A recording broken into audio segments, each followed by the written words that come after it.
Okay, good evening, everybody. We'll call to order the meeting for January 21. Tom, do I need to start this on here? Yeah, I think it's going. It says I'm in practice session. Go ahead and get started. Okay. Just making sure. Yeah. Great. All right. I think we're good.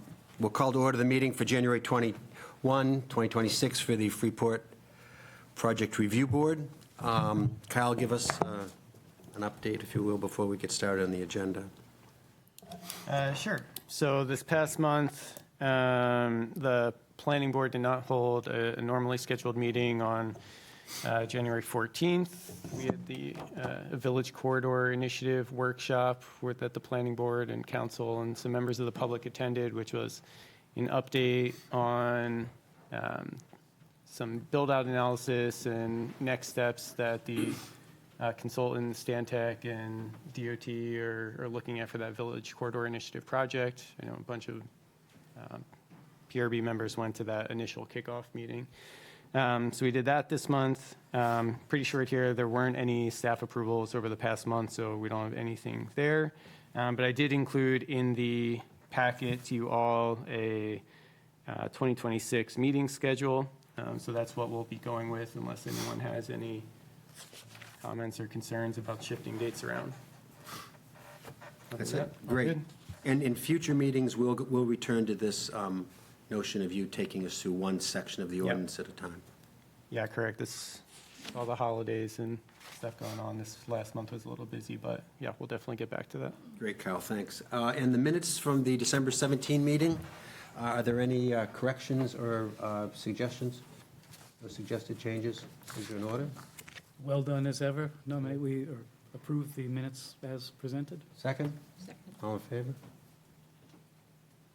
Jason, you're abstaining because you weren't here. Thank you. Thank you, Sharon.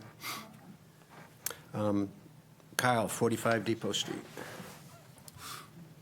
Yeah, so this is a public hearing tonight. This is another one of those projects similar to the one we had not that long ago, where previously it would have been considered a subdivision, but now qualifies for the exemption under our ordinance. So we're just looking at this through site plan review, but it is a public hearing. So this is for a 45-unit multifamily dwelling on Depot Street. The lot's currently used almost entirely as a paved parking area. I think we covered a lot of things last time. I'll just highlight a few things to provide updates on. So in the staff report, called out a few things. When we're looking at space standards, the building height was refined a little bit from what we saw at the preliminary meeting to go a little more accurately off of our definition and our zoning ordinance. Code enforcement weighed in on that calculation, and everything looks good. So, our required building height is 55 feet. I think the applicant is now coming in at like 52 feet, 7 inches or something around there for this building. So that's all good. Setbacks look good.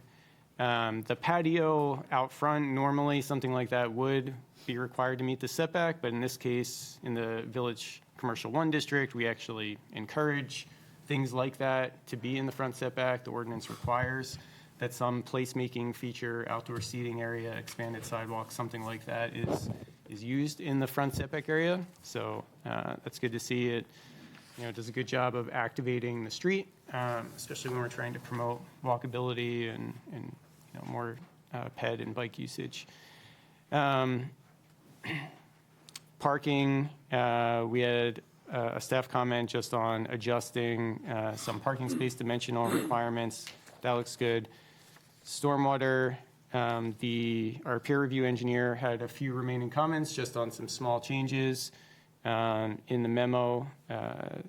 Those, I think, were primarily addressed by the applicant, so there's not too much remaining there. One thing that will have to be done if the project is approved after approval, the town and the developer had talked about the existing town storm drain pipe through the middle of the lot. that's getting moved in this process. So there's a condition of approval in there that you'll see to kind of finalize that process through the steps outlined in the MOU that was done previously with the town and the developer. So coordinating with Public Works and finalizing that easement language. I think that the applicant might have a little bit of an update on the progress of their shared access agreement for the driveway with the lot next door, so we'll hear about that. Other than that, not much has changed design-wise from the meeting last time, so I would just turn it over to the applicant for any additional comments. Thank you very much. Kyle, before I get started, we have a letter that we have as kind of supplemental information just for the board for consideration on the easements that he was just referring to. We had met, myself and Sam and a few others with Freeport Lots LLC, who was selling us the lot, as well as the community center, just to be able to share with them what's going on with everything and talk about the easements and make sure everybody understood.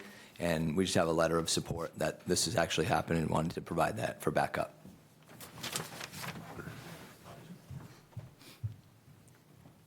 Thanks.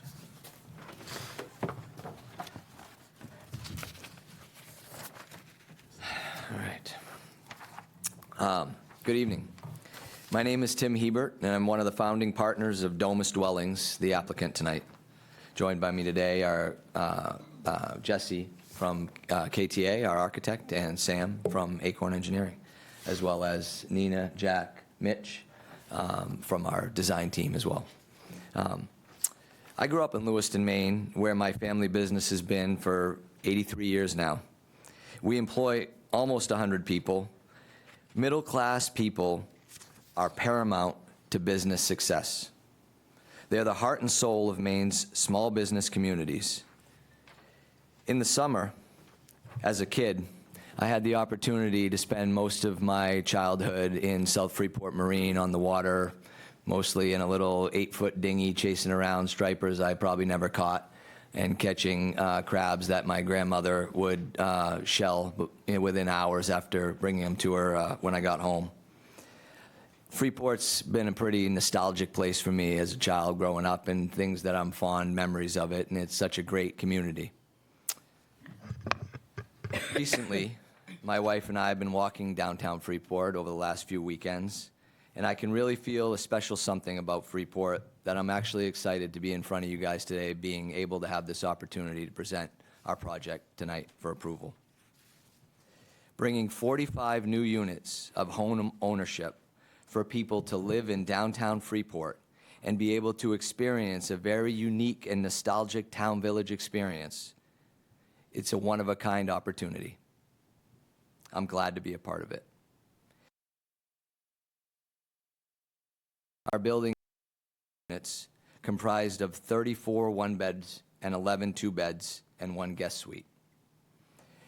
They are high-efficient condos that are made to be made affordable for purchase from people making between 80% and 100% of area median income. People who will live, work, shop within this community and help local businesses thrive, because people who work within their community have a deeper sense of purpose and tend to live more fulfilling lives. As I was preparing this for tonight, I had to laugh at myself, because what I just described is a place I kind of want to live. So on that note, I'm going to turn it over to Sam, who's going to walk you through the civil engineering of the project. Thank you, guys, for the opportunity. Great. Thank you, Tim. Members of the board, my name is Sam LaBelle with Acorn Engineering. And just to kind of quickly give you a refresher here, I know we went over a lot of the details at the last meeting, so not to be redundant here, but looking at the existing site here with Depot Street on the left and the Downeaster rail on the right-hand side running up and down, very much an underutilized parking lot, and then flipping to the proposed conditions.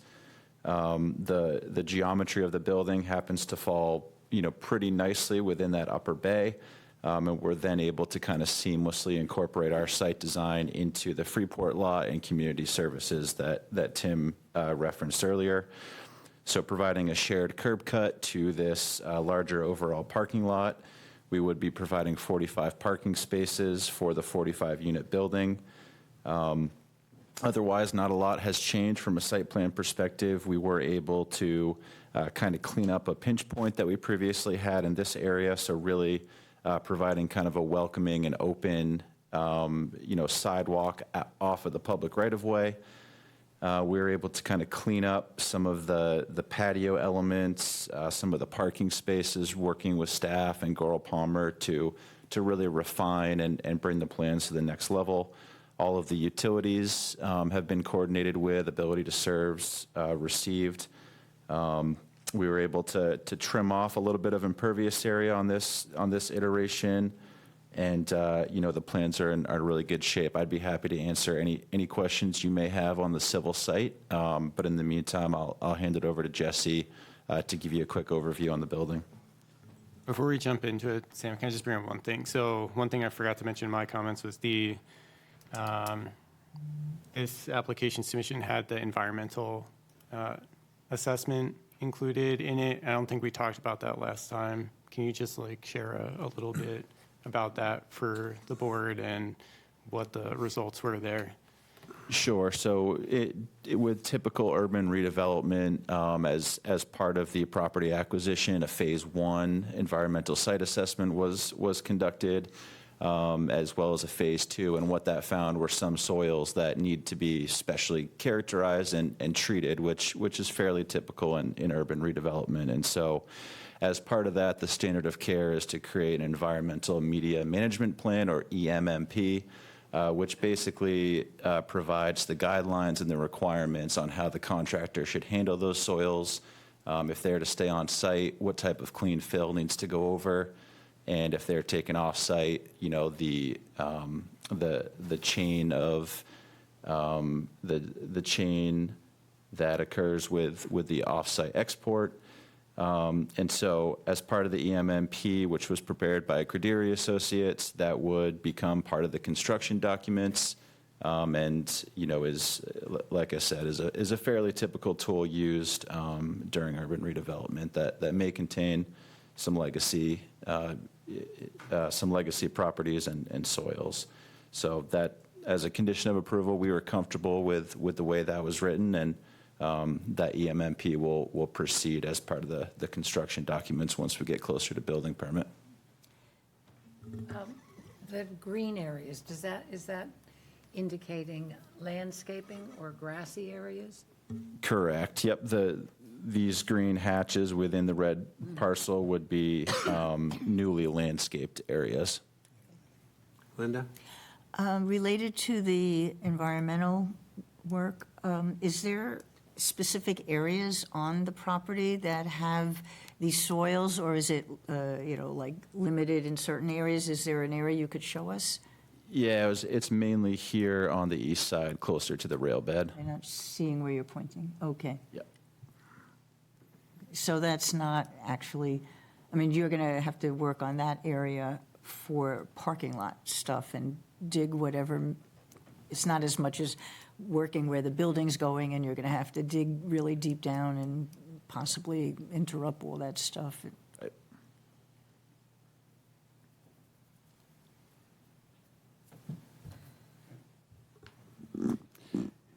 Good evening. Jesse Thompson, Kaplan Thompson Architects, covering for Freeport resident Adam Wallace, who sadly is on vacation. But we have advanced along with civil as we've been refining pieces and refining with landscape architecture. And so we brought full floor plans and building elevations, and we've been working with staff to get our height measurement more accurate. So I think, as Kyle said, the code officer and Kyle were very helpful in sort of aligning our calculations with the ordinance, which actually made our building shorter. So that was handy. So I think the floor plans are substantially unchanged from what you saw last time, but we can walk through. I think some board members might not have been here. But the ground level, the lobby is green where you enter, and when you leave, if you live here and you're heading downtown, that's your front door if you are heading into the village.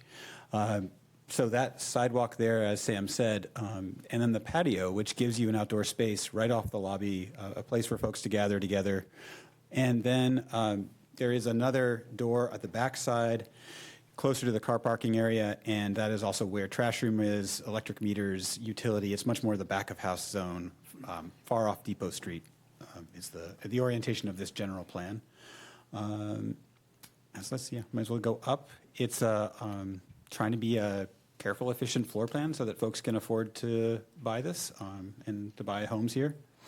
But they're all fairly similar on the way up, one-bedroom apartments until we get to the top level where they are two bedrooms. So you can keep going up, Sam. Keep going. And then the two bedrooms are accomplished through a loft, which is a small area accessed through a full staircase above that section. So that takes you up through the building. And for the building elevation, we've advanced a little bit more detail, and we brought some building siding materials here. I could pass these around if folks, do you want to pass them? Yeah, I'll bring them up.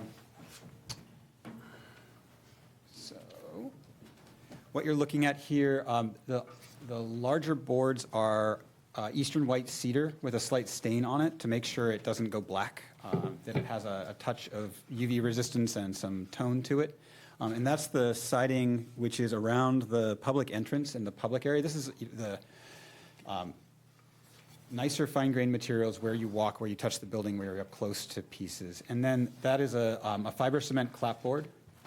So rot-resistant, fire-resistant, the upper levels. And then on the screen, drawing number 3 shows a siding pattern we're doing on this building. So it's not just running clapboards flat. There is a pattern of a wide, narrow, narrow, wide, narrow, narrow going up the building. It's really a kind of classic New England way to bring some fine-grained texture and character to a clapboard building. And so that just shows our intention with that. And you can see that the white cedar is really around the public areas at the front and at the rear, and then where people live is the clapboards, sort of a more residential material as it goes on down. We also have a slightly revised building model. It's only revised, it sort of shows the patio up front. We could pass this around, I think. Was Jason not here? Was it? Yeah. Oh, yeah, that's true. Just it's a helpful view of the overall, like how the building goes together, helpful in terms of flat pieces. And then these are the renderings we showed previously. We really haven't changed architecture. I think with a fairly positive review last time, we didn't feel like there was. So these are the same views, but give that. It's probably what it looks like right now, right? So go get the snow back. So that view of what this building would look like in winter with that lighter clapboard top and a slightly darker material at the base, it really it's feeling good to us. And I think Sam's that our last one. Okay.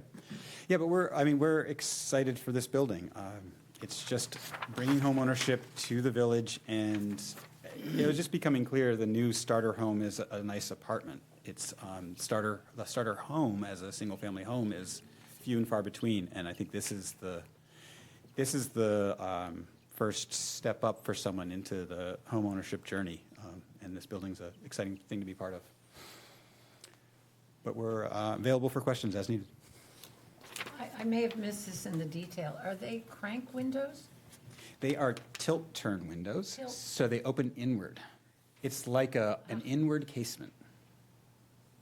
From the bottom, not from this way. They have two options. You can vent them inward. It's a European-style window, so when you turn the handle, you can vent the top. Which is nice that you can crack the top 4 inches and the rain won't come in, or Right. you can turn the handle another degree and you can swing it inward. And so it's a European You menu. can have an open window. Oh, totally, yeah, total open window. And so they're very high quality window. They've got a steel reinforcement frame. They come on a color. This is the outside color, and then there'll be white on the inside. But they're very energy efficient, triple glaze, very soundproof. So if you live there, be very quiet. And they are, but yeah, they're in swing windows, which is very nice because they don't swing out over the sidewalk, and your window isn't out in the rain. And you don't have the wind. They don't have the wind. Yeah, so it's a really nice. So when you have a pair of windows, the narrower one and the wider one, each has the capability. One of them operates, and the narrower one is the operator. We're trying to not stress the hinges. So when you see a bigger window, that's a fixed window, and the narrower one is the vent window. I see, okay. Just like with the triple glazing can get heavy, so we tend to do the smaller ones operable and the larger ones. But yeah, so every room has an operable window. However, you might not want to open your window because every unit also has a deck. So that's the other nice part about these units, is that we give everybody outdoor space in every single unit, and so I think it's great. And I just wanted to also mention, in terms of the window operability and stuff, that each of these units are heating, air conditioning, high efficiency, energy recovery, heat pump ventilators, no mechanical equipment on the roof. So all the issues with the line sets that people are having, where the new chemicals in those are, they have to figure out how to build a 2-hour fire rated chase because it's more combustible than propane. We don't have any of that in this project, and we're bringing clean air into the units and changing it over and heating and cooling. And so I think from a standpoint of how to deliver a really high quality product, including the windows, to the middle market, has been an extreme challenge that has only been able to be accomplished by teamwork. It's an uphill battle. It's why not too many people are doing it. Tim, why, in terms of air exchange, this is not part of our review, but out of curiosity, Sure. are you exchanging the whole? So what we do is we have ERVs in every single unit, and it's a product called the Maestro is one, and the other one is Epoca. And so they make a heat pump and energy recovery ventilator in one unit that hangs above the ceiling. So in the bathrooms, the ceilings will have the fire-rated lid up in the trusses, and then down below there's what we call an interstitial space, and there's a drywall ceiling, say at 8 feet. And it's, Jack's always one we got to have high ceilings. It makes a big difference. I'm a short guy. I never really thought about it, but now I understand. And big windows. You got to have big windows, right? Because it makes spaces feel more open and airy and things like that. And so those are the concepts that we play with as we make sure that we're designing to the right model. But from the ventilation and energy it's the ERV, as well as its heating and cooling through the heat pump that's within it itself. That is all powered from an outlet, that's from the panel within the unit that it's providing. I mean, there's no home runs going to the roof and down to the floor, the ground. It's crazy. So all this stuff is electric. The only thing gas in here is hot water, because right now it's still a way more cost-efficient way to heat is through gas than a hot water heater than electric. But very sustainable systems, and we're changing over the air. It's however many, 60 or 90 CFM, whatever, and so many air changes per hour. And so that's exhausting the bathroom and the kitchen, and then bringing fresh air into the bedroom and the living space. And so it's just a very healthy environment. You're not really recirculating air with your neighbors or with anybody. So I know we, as a society, forget about pandemics, quickly, and all start shaking hands again and not wearing masks and doing those things. And that's human nature. But it is still a very sustainable and energy efficient mechanical system. We're proud of it, so that's why Yeah, it's impressive. So, and this is done with a 3 or 4 inch vent out the side of each unit? Yeah, that's the other thing. So I think we're using concentric vent kits on this unit because they're allowed to that. So 1 hole instead of 4. So most units like this might have at least 4 penetrations, 1 for your kitchen hood exhaust, 1 for your bathroom exhaust if you're a 1-bedroom unit.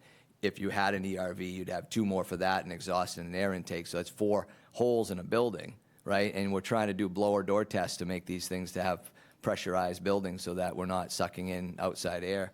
And so in these, it's a concentric vent hood, so it's just designed so it's 1 hole. So I think it's like 5 or 6 inches, maybe 7. And within that, they've designed the system so it is the supply and return, just how they make it work. I don't know, aerodynamics, but and that's how each unit is run. So it's very, very efficient. Great, thanks. Thank you. Any other questions for the Just applicant, Linda? a quick follow-up. In the operable windows, I assume there are going to be screens on those? They're on the outside then, because the windows open in, right? Yeah, they're on the outside of the frame, which is actually really nice, so the bugs aren't on the inside of your window. So it's really, it's effective, but yes, there are screens on all windows. Yep. I just had a couple of questions. First off, it's an impressive design. I think it will really add vitality, and it's very suitable to the type of paradigm shift I think we've needed to make with this sort of offering of housing in this location, in this town, at this time. So thank you for that. Couple questions about some finer points in the design. The balconies on the underside, are those finished, or are they open to the framing, or what's your strategy there for best aesthetics? We're catching on to a very long conversation inside the building team. We had a whole lot of debates about this, and they are open, partly because we got concerned over trapping water in any covering, and also the cost of doing that. So they are open, but we've got a good framing system, so it's a very clean look. And then with the cable rail attached to the side, I think it's going to turn out really nicely. But yes, it is open from below. Okay. Yeah. All right. So it sounds like you're giving that thought and maybe. Yeah, there's been a lot of conversations. Okay. Yes. All right.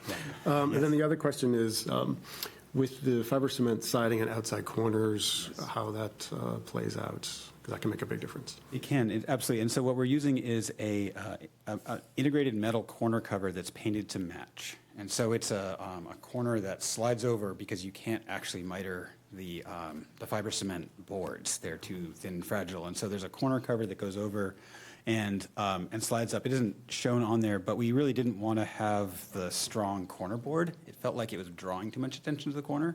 So the light corners, we've done this on a building in Portland that was actually with Jack Soley that Tim Hebert built, and it turned out really nicely with a gray. I think we have probably pictures on our website, but it turns out surprisingly nice. But they're painted to match, so hopefully you barely see it. Okay. It looks like the lines are running around the building. It's beautiful. Okay. Where is that building? It's on Paris Street in Portland. It's down by Bayside Bowl. Okay. It's called Paris Terraces. Okay. All right. I'll take a look Yeah. next time I'm down there. Yeah, we can definitely show you that. Okay. Yeah. Great. No, it's a very tricky detail because of just not having a kind of corner stripe. It can actually look like sort of like lipstick around every side, and so you really wanted that to quiet down and have the horizontal feel. Yeah, I mean, that's really one of the nice things about this Yeah. is that horizontal and sort of not quite monolithic, but without trying to like play a lot of games with panels and trims. Absolutely. Yeah. And so those metal corner covers have actually been a good solution. They really kind of vanish on, so, yeah. Okay, great. Thank you. Your rendering of the view from Depot Street, looking up at it, I can't find it on my screen all of a sudden. Oh, sorry. But you can see that the lines wrap around those corners. It is cool. Yeah. Yeah, that, I don't know if you can enlarge, no, probably not. it'll probably get really grainy.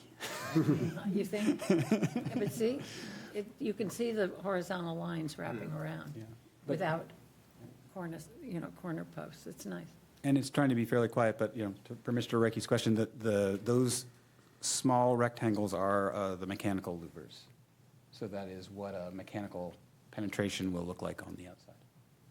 One for each unit. For each unit, yep. And because they're individually owned, it was important to have individual unit, your machine, your thermostat, those pieces felt like the best solution. Any other questions? I just have a curiosity question. Does the building have to be sprinkled for its size and construction type? It absolutely does, yes. Okay. Yeah. It's fully sprinkled, yeah.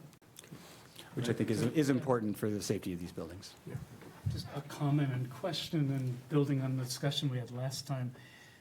Building's fantastic. All the criterion that we're obligated to review look great, with exception of one area in the special features portion of the site plan review. And it's not as the building looks right now that we have a concern, or I have a concern, but in the future, this is it's going to be an even more heavily trafficked area between your building and Dan's building, plus all the people parking, so it's very visible all the way around. And the concern I have related to special features is that the balconies will be very exposed. And right now, they're perfect. But you're going to have 45 people living in there, and the concern would be to make sure that there's limitations within the condominium document in terms of what could be stored there. And I think if it's okay with you, we'd like to add a condition related to working with the town planner to sort of define what goes in the condominium document as related to usage of the balcony. In other words, we don't want to see skis and bikes stored there year-round, items like that. So Beach towels, yeah. beach towels. And I guess the other thing, too, is maybe to specify also, and I think you already know it, but fire code says you can't use grills on the decks. So things like that, so the future condo owner is aware of and knows they need to live by certain expectations. Yeah, listening to your comments, they all sound like practical requests and things that we might want to have in a condominium association document anyway. So I think we provided condo docs. They were draft condo docs because we're building something similar in somewhere else now, and so we had the documents all prepared already. And so those type of things can be taken into consideration, and it's actually, I think, from my perspective, I'm not our lawyer or whatever, but they sound like very great points, and why So wouldn't if we add that as a why con- wouldn't we want? If why we add it wouldn't as a want condition, that? you'd be okay with that I mean, condition? I'm fine with it. I mean, that makes sense to me to not have certain things. You want to take a more practical approach to answering that? Yeah, sorry, Jack Soley. And we've done a lot of these buildings in the past. And so my concern about actually having it in the docs is that, for instance, if somebody has a bicycle and we don't have a bike storage room and it's a small unit, and if they want to put a bike on the deck, I don't know why they would, because we do have outside bike storage. We have places they can lock up their bikes outside. But I just feel like at some point, it limits the freedom of the buyer to actually, so our docs were our condo docs are very specific in terms of things that help the community. For instance, there's no short-term rentals. 6 months is the shortest term that you can rent one of these units, because we don't want Airbnb into this building. We want people that are actually going to live in the community. But when it comes to people's personal freedoms, we're trying to allow that to sort of evolve. And as a building, the building owners can actually make a decision on what is best for the building as a whole, as a unit, when they have when they actually run the condo association. So I would say I'll push back a little bit on that. And we haven't had this issue that there has been. I wish we could actually put pictures of a different building, the Paris Terraces building, for instance, that is in Portland, and it's a very visible building, right in the middle of everything. That doesn't have balconies, though? It all has balconies, does, okay. yes. Every single unit has a balcony. I'm sorry, there are a few units on the back of the building that don't have balconies, but I'm sorry, in the front of the building, but they have Juliet's, thank you. Correct, just on the ground floor, they have Juliet's, but everyone else has a balcony. Well, Yeah. we built that in 2018. And it's 2026 now, and from the standpoint of what I think. Can you do Command F or just search for, Was about, making sure the aesthetics and the condition of the decks themselves look good in perpetuity. And the building that is similar to this that we built there, has been around that almost 10 years. And Jesse, can you put that on the screen? Is that it looks possible? like day one. Because I see you've got it on your screen. Yeah, and I understand the point on personal freedoms, and struggled with that myself, but also this is, again, you're right on what's going to Understood. become a very important corner, and we would, 5 years, 10 years from now, it's the second owner of a unit, and, I'm just going to leave my stuff out there, and I don't think we, the town, want to get involved with policing, somebody who's making a mess on the deck and just leaving it out there. That's what we're trying to avoid. We Yeah. don't want to be too prescriptive, but at Right. the same time, And of course, they could do that in the front of the building as well. They could leave something in the front and on the sidewalk. But this is Paris Terraces, which was the first of these projects that we built. Which is not our beautiful architectural photos on our website, but the actual street view photo. So this is the. Very real. Very real. And I would also just to let everyone know that the balconies that we're building are very small balconies, unfortunately, because balconies are expensive and we're having to be hyper efficient. So really, it's for a place to stand outside to get some fresh air. There's not really a lot of space. These balconies are actually a little bit larger. These were 8 feet by six by eight, and then the other ones are 4 by 8, the new ones that we're building, so they don't project as far out. And that's the difference. but the ones you're proposing for here are open railings, is that right? They are, they're speed rail, As so, opposed to yep, these. exactly, as opposed to these, which are cedar capped. So I think the concern is that there's not much storage inside the units, and there's not much common storage inside the building. And if there's some standard condo language that you'd see in most condo decks, that would be helpful because surfboards and dog carriers and everything else on those would be a problem. And I think maybe that's why I thought it'd be interesting to see street view because things like skis, bikes, surfboards would be visible even with the lower shroud. So I think that's where, I think it's not the kind of thing most people put outside Yeah, I mean, we speculating, haven't but- had that experience that there's been in any of the projects that we built, that's been an issue. I have never seen in the projects I've worked on, never seen limited in Maine. I know in New York City, there has been condo projects where it has been limited like that. I haven't seen that here, but I haven't seen all the condo docs. I belong to a condo elsewhere and in Maine, and there's restrictions on what can be left on the deck, period. Yep. There can also be a generalized restriction that says that all properties must have, be well-maintained and anything on the decks should be included, in that maintenance and keeping it nice for your neighbors or some sort of wording. Yeah, and we have similar language for pets, for instance, just so that it's, that we're not having large pets that would then bother their neighbors or barking pets, that sort of thing. So we can have that type of language, if that would work. Well, can you be a little more specific?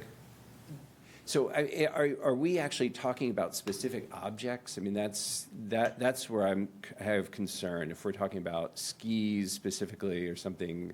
The special features language specifically talks to preventing items that are incongruous with the existing or contemplated environment and surrounding properties.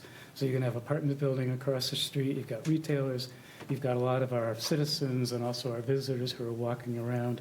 We want it to look nice, right? And we don't want a lot of We want it to stuff. look nice. I can't define all the junk that might be out there, and I don't think we're trying to. Just trying to have some sort of. I would say it's a little ironic that here we are in Freeport and there are skis and all Oh, around us, sure. and retail and boats and bicycles out on the sidewalks. And, but yeah, I think if we can work towards a language that generally says that we will try to create an environment which is, again, Ford, I think you had some expression, or somebody had some expression that generally is in keeping with the community, or did you have something that you said, Jesse? Yeah, I'm just trying to think what we've crafted in the past, and it hasn't been, yes, go Are ahead. they big enough that you might put patio furniture on them? Or are you talking about somebody standing there and then going back? They're literally 4 feet minus the railing, so if you measure out, I mean, you can get a chair, and that's about it. Yep. So we figured 2 chairs. I thought one of your mock-ups actually showed a table and 2 chairs on it. Yeah, it would be equivalent of that. It's like, think about a sheet of plywood. That's the size of a deck. And so, they're meant to be small. I mean, the reason why they were chosen to be 4 feet was because when we did a town hall meeting to figure out how to make these buildings cost model, 4-foot projection on this deck doesn't require a sprinkler head. So we saved $900 every single deck, and that you times that by 45, it's a lot of money. And so, like, all these decisions are based on how to get this number, this building has been calculated from every which way under the sun, and how to make it the most efficient, best looking, highest value building where we can deliver amenities that wouldn't normally be at this price point. Granite countertops, in-unit laundry, beautiful tiled showers, everything that you would expect to hear about in a luxury condominium, private balconies, all those things, right? Co-working space downstairs, community deck on the outside, all that kind of stuff. And we're doing it at a price point that nobody has ever been able to do.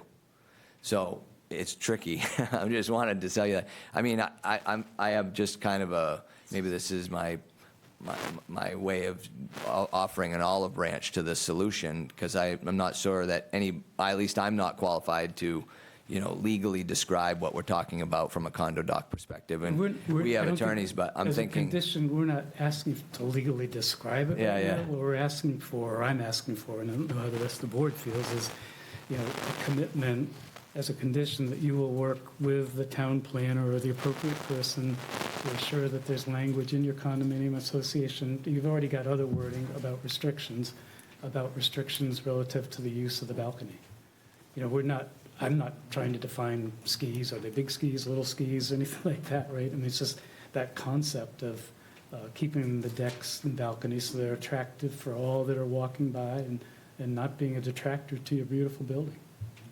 Yeah, right. Is that? Yeah, gonna and work? so what you're asking is, as a condition of approval tonight, that we would work collaboratively over, before any building permit would be approved, to come up with mutually agreed upon condo doc language to be able to address the planning board's concerns over what gets stored on a deck. Exactly. And the way that would work, Tim, is it wouldn't come back to us. You know, Right. like, we would delegate it to town staff, and just to try to, here's my concern about this. If anyone else on the board wants to speak up, fine, but I think the more we can give you an understanding of our concern, the more you can address it. Nothing out, I'm not looking for anything out of the ordinary, but, this is highly visible, speed rail, open deck, and not a lot of storage space in the unit. So I just don't want it to become someone's garage, and I think it would be really visible if that happened. You think about somebody thinking, I know, I'll put my recycling outside on the deck because they have more space in the unit. That's not what we'd want to see. So I think what I'd like to do, if it's okay with you folks, and you think it's an appropriate approach, is to, your idea, but put it in as a condition of approval that your condo docs have to address that in some some typical fashion. To the acceptance of town staff. Correct. And the planning board. As a Just town representative of staff. the planning board. Yeah. Town staff. Yeah, I didn't want to speak when Jack was here. I think yes, we agree with that, Great, we would thanks. absolutely do So that. just before we go too far, as the person who would then be reviewing that, It's all on you, bud. understand the board's intent here. So it sounds like a more general provision, not specific language limiting specific things, but just kind of like a general standard of keeping with some, neatness or compatibility with the surrounding area. The decks are to be used as a deck to be able to go outside, and you can have deck furniture on it and whatever, and normal, usage as someone who owns something can do. And to the point where that starts spilling over and becoming a storage unit, that there would be a mechanism in place to be able to enforce that. And I think what it's really doing, Kyle, is it's setting up the future HOA executive board, so they have established principles in which if they do have an issue, they can fall back on. So I just want to clarify, so the standard would be pretty, generalized, I think, to allow for that, but to kind of get in on what the board's envisioning. So someone, neatly placing a bike on their balcony versus 5 bikes thrown out there, is obviously, you want to avoid the pile of bikes on the balcony just tossed around. But is the board's intent that, 1 bike neatly placed on the patio because we encourage bikeability and walkability in our down? Because is that fine? Or was the board thinking like, oh, no, we would only want it used for like a seating and table area? Can I make a suggestion? Because I was looking through the suggested condo documents that you included with your submission. So if you were to, and I'm not trying to tell you where to do things, but section 9.2 under the use restrictions, subsection E talks about similar type stuff, and if that just gets enhanced. So it says, no unit owner shall hang or install promotional signs. The sentence before that, I should have read, all unit owners shall take appropriate care not to leave rubbish, debris, or waste on any portion of the common elements. And then the next sentence is not putting signs in windows. That wording kind of will flow into keeping it neat and clean and not overrun by whatever your legal people say you could put in there. I agree. 9.2 is the perfect chapter to actually include this, because that's where we address issues exactly like this. So I think if we work with Kyle, I think we can craft some language. And I think what Kyle was asking is, do we want to be so specific or more generic? And what I'm hearing in the condo docs and, just what I'm hearing tonight is I think it actually might be more appropriate from the standpoint of what gets imported in as more of a generic, basis of understanding so that it's enforceable based on town, based, like you can step in and talk to the property management company that would be managing the business and say, look, there's your bylaws and that this does not meet those guidelines. So yes, a bike neatly stored would comply with what we're talking about, but and that I think would be a sticking point for us to say we wouldn't. Now I'm going to step back into kind of Jack's shoes and say, people that are going to buy these units, hopefully, are young professionals, and so they're not likely going to also be able to afford to pay for a separate storage unit every month to store their bike. So a deck like that, neatly, nice, bike, you're not going to put it down on the street. It's worth $1,500, if you have a nice road bike. So, I don't know, anyway, I think we would then that's a concern of our buyers. Those are people that are moving here because they live an active lifestyle and they want to buy these units. They're smaller, they're affordable. And so, thing like that that's neat and meets the guidelines of what you're talking about, a professional look. I think that has to be a conversation with somebody, not you can't do this, you can't do this, you can't do this. Yep. I think we all agree on it. I would start there, and this is a very minor pushback on that. To me, in terms of guidance for you, I think the issue is usage. What type of usage of these decks is considered okay? Personally, I understand your point, but putting your bike out there is creating a storage area. It's no longer a deck. So if the issue is create a deck for purposes of the use of a deck, you don't put a bicycle out there. That's storage. You're not using the bicycle out there. It is being put there to store. Now, I'm telling you what my thought is. I do believe this needs to be relatively generic. It has to have some flexibility to it as well. And I am convinced that you'll be able to work out an answer to this that will meet everybody's needs. But I am concerned about highly visible properties with exterior components that are designed to provide storage. And that's really what we're talking, that's what I'm trying to avoid here. I do have a concern about things like bicycles. I would have a concern about someone putting their recyclables out on the, putting bins out there. I would have, or putting extra furniture that they haven't set up, or they're only going to set up seasonally in the house, or whatever the reason is. It's not a storage area. It's a patio. It's a deck to be used as a patio or a deck. So that would be my thought on the guidance. Do you struggle with that a little bit? Because when it comes to things like single-family homes with a patio or something, the town is not. If we get a subdivision for a single-family home, I don't think the board is typically looking at regulating what goes on a front porch or things like that. When I hear what you're saying, so but much I would of- argue that in a particularly prominent location on a 4-story structure that's going to be highly visible from a distance, we probably would be. Dan? I agree with Drew and Fred. And my concern would be that this is going to be one of the first things some of our visitors coming off the train are going to see as they stroll on the new Depot Street. And I think we can come up with something that's generic enough where we don't have to identify every single thing. Something along the can't detract from the overall appearance of, something on either end of that.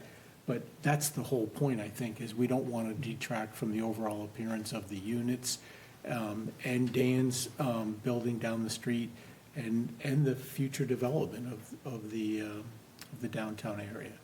But we certainly don't want to start listing pots and bikes and everything else.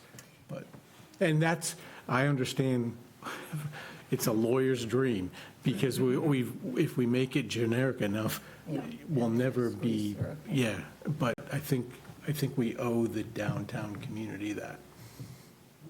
Speaking of pots, the lady on this front one has a big orange pot with her tree, whatever planting in it.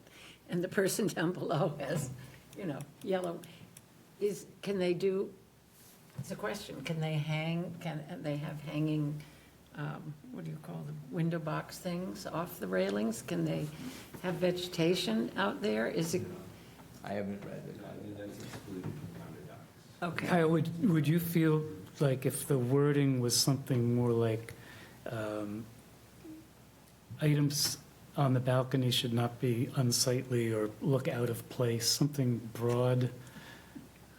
Is that too broad for what you guys are all thinking about? I mean, I think we want to get to a solution on this. We don't want to stop this thing from going forward, but it's an appropriate concern long-term for the town. So, Kyle, how do you feel about that? You could It's include. not too broad for me. It's just, the board is the one, I think, who has some concerns here. So as the person, if you're charging staff with coming up with something and okaying something that the applicant comes back with, I want to make sure that I understand what the board's expectation is, because I don't want to say something's okay and then, that wasn't the board's intent. So I think keeping it general makes sense, because it would be very difficult to list every possible thing that you were okay with or not okay with.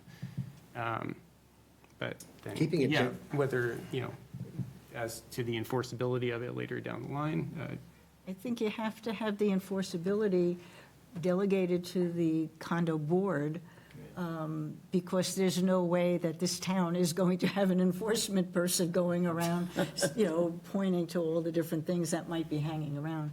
But I think all these types of homeowner documents typically have this type of language in there. It's just how specific. And I mean, I'm more like, a lot of this is in the eye of the beholder, because somebody could say, oh, bicycles are horrible, and somebody else could say, that's just fine, and then you could go through all those many things that everyone has a different impression about. I think you need it to be a little more general, with a method of fixing it if something's I wrong. personally feel the same way. Something that's broad, without limiting any one specific thing. I can just imagine, over the course of time, with 45 units, someone's going to have a canoe up there and a surfboard and a dog carrying us.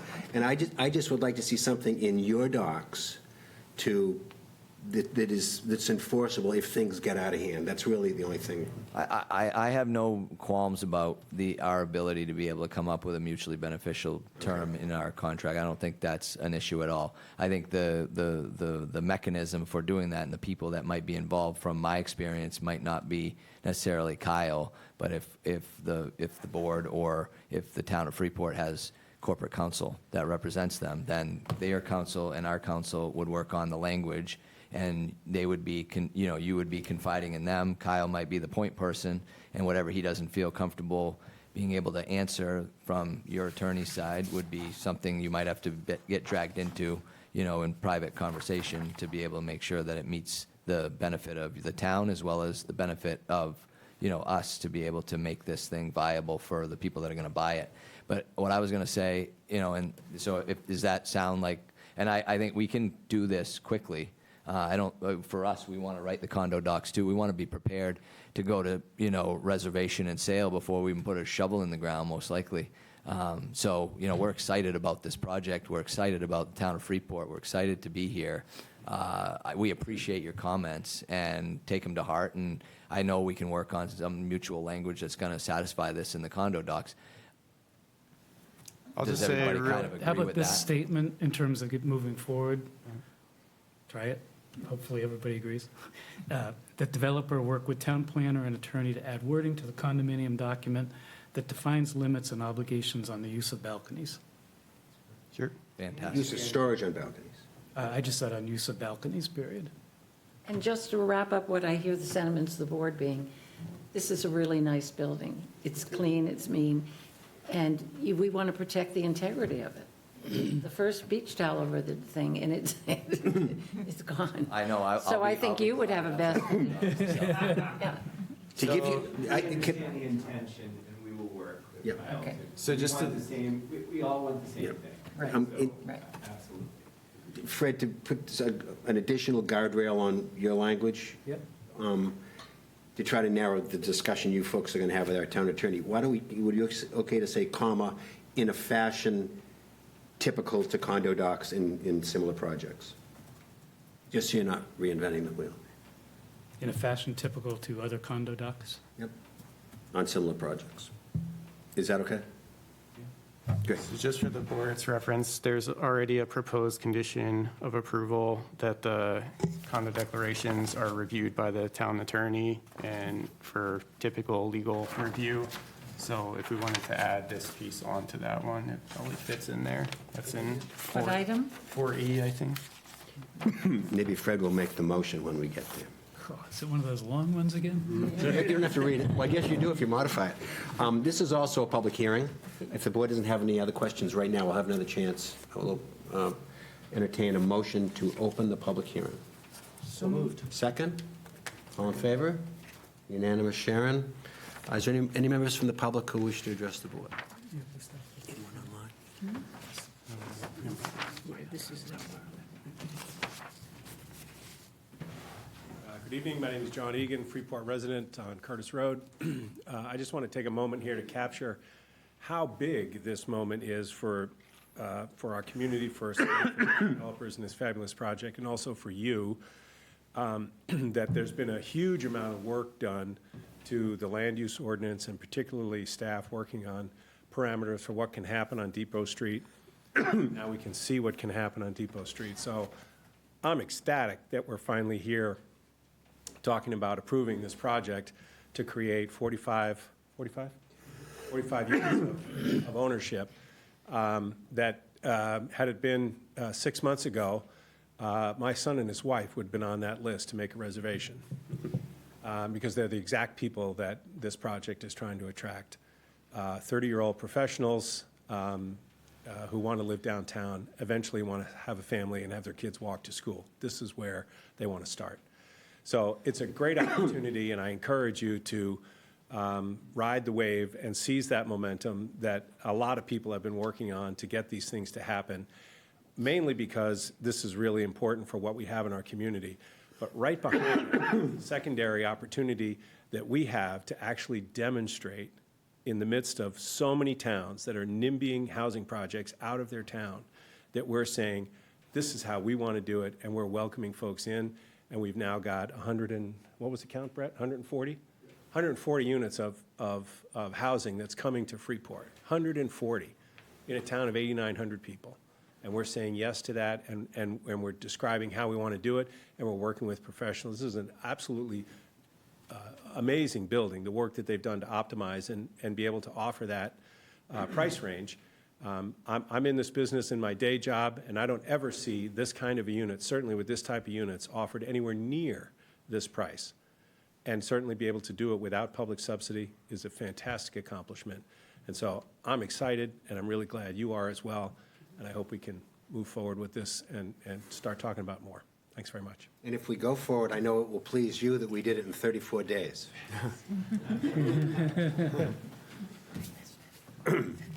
Any other members from the public wish to speak? Is there anyone online, Kyle? No hands online. Okay, entertain a motion to close the public hearing. So moved. Second?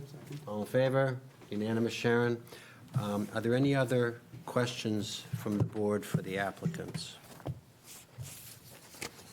A motion, Fred?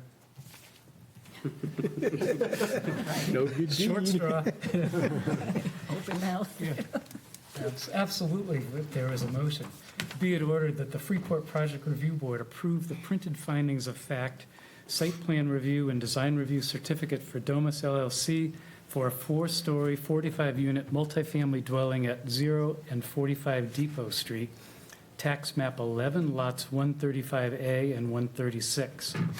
Application dated through January 13th, 2026, to be built substantially as proposed, finding that it meets the standards of the Freeport zoning ordinance and Freeport design review ordinance with the following conditions of approval. 1, this approval incorporates by reference all supporting plans that amend the previously approved plans submitted by the applicant and their representatives at Project Review Board meetings and hearings on the subject application to the extent that they are not in conflict with other stated conditions. 2, prior to construction, the applicant obtain any applicable permits from the Freeport Codes Enforcement Department. 3, prior to construction, the applicant obtain a highway opening permit and coordinate any right-of-way improvements with the town's Public Works Director. 4, prior to the issuance of a building permit, the applicant do the following. A, establish a performance guarantee in the amount to cover the cost of all site work associated with a project in the amount of $342,935 in a form acceptable to the town attorney. Along with a performance guarantee, a non-refundable administrative fee at the rate established by the Freeport Town Council be paid. B, establish a site inspection escrow account in the amount of $6,858 for the inspection of site improvements by the town. C, the developer have a pre-construction meeting with the town planner, Public Works Director, and the town's peer review engineer. D, coordinate with the town on the remaining steps for relocating the stormwater drainage line, including coordinating with the Public Works Director on the final location of the new stormwater drainage line, as well as whether the previous line will be abandoned in place or removed. In addition, grant a maintenance agreement to the town to enter the site in a mutually agreeable location in connection with the maintenance of the relocated stormwater drainage line. E, the draft condominium declarations be reviewed by the town attorney and any necessary comments be addressed before the document is finalized, and that the developer work with the town planner and attorney to add wording to the condominium document that defines limits and obligations on use of balconies in a fashion typical to similar projects. F, provide a copy of the shared access easement agreement for the driveway and evidence that the agreement has been recorded at the Cumberland County Registry of Deeds. G, provide a copy of the Environmental Media Management Plan, EMMP, that is recommended in the environmental site assessment provided in the application, which will be reviewed by the town's peer review engineer prior to any earthwork taking place. H, enter into a maintenance agreement for a stormwater management system with the town of Freeport to be recorded in the Cumberland County Registry of Deeds, with yearly stormwater reporting to the town of Freeport being required. 5, the approval of a site plan shall become void if construction of site improvements is not initiated within 2 years of the date of such approval, unless such time limit is extended by the board that granted the original approval. And 6, any appeals from a final decision of the project review board shall be taken only directly to Superior Court. Is there a second? Second. Any further discussion? Cool. Okay, all in favor? Unanimous. Thank you, Sharon. Beautiful. Thank you. Welcome to Thank you. Freeport. Welcome. This is an easy project to approve. When do Anything- you start? Coming up. When does Dan start? When does it end? I mean, not end, but when does it complete? Good job. Wait, do you want to adjourn before? Okay, yeah, Barbary Dreamhouse goes back to you guys. Adjourn before? Oh, yeah. Oh, yeah. Motion to adjourn. So moved. We adjourn, Sharon. Mitch, wow, that was